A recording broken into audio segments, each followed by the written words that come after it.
एक लकड़हारा जंगल में लकड़ी काटकर किसी प्रकार दुख और कष्ट सहता हुआ अपने दिन व्यतीत करता था।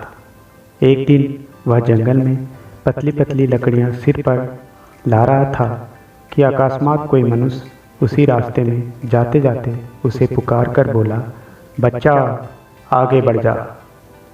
दूसरे दिन वह लकड़हारा उस मनुष्य की बातें याद कर कुछ दूर आगे बढ़ा तो मोटी मोटी लकड़ियों का जंगल उसको दिख पड़ा।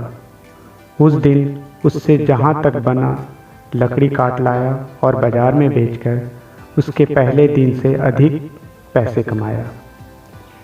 तीसरे दिन फिर मन में विचार करने लगा, उस महात्मा ने तो मुझे आगे बढ़ जाने को कहा था, भला आज और थोड़ा आगे बढ़कर देखूं। यह सोचकर वह आगे बढ़ गया और उसे एक चंदन का वन दिखाई पड़ा। उस दिन उसने चंदन की लकड़ियां बेचकर बहुत रुपया कमाया। दूसरे दिन उसने फिर मन में विचार किया कि मुझे तो उन्होंने आगे बढ़ जाने को कहा है। यह विचार कर और आगे जाकर उस दिन उसने तांबे की खान पाई। वह यहीं पर ना रुककर प्रतिदिन आगे बढ़ता गया और क्रमशः चांदी, सोना और हीरे की खान पाकर बड़ा धनवान हो गया। धर्म मार्ग में भी इसी प्रकार होता है। आध्यात्मिक क्षेत्र से आदमी को कभी भी रुकना नहीं चाहिए। उस साधु ने जो आगे बढ़ जाने की शिक्षा दी थी उसका मर्म था, रुक मत, चलता जा जब तक गंतव्य तक ना पहुंच जाए।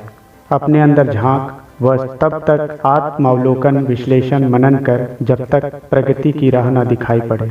थोड़ी बहुत ज्योति आदि का दर्शन कर यह मत समझो कि तुम्हें सिद्धि मिल गई है, मोक्ष प्राप्त हो गया है।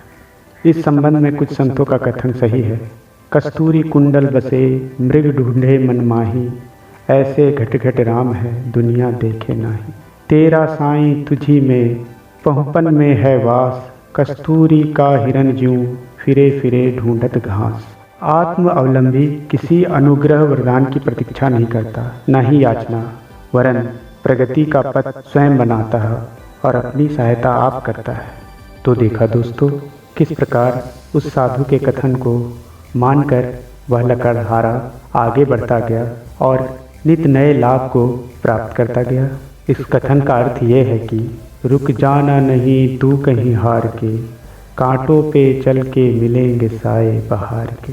तो दोस्तों, अगर ये कहानी आपको अच्छी लगी हो तो इसे लाइक करें, शेयर करें और सब्सक्राइब करें।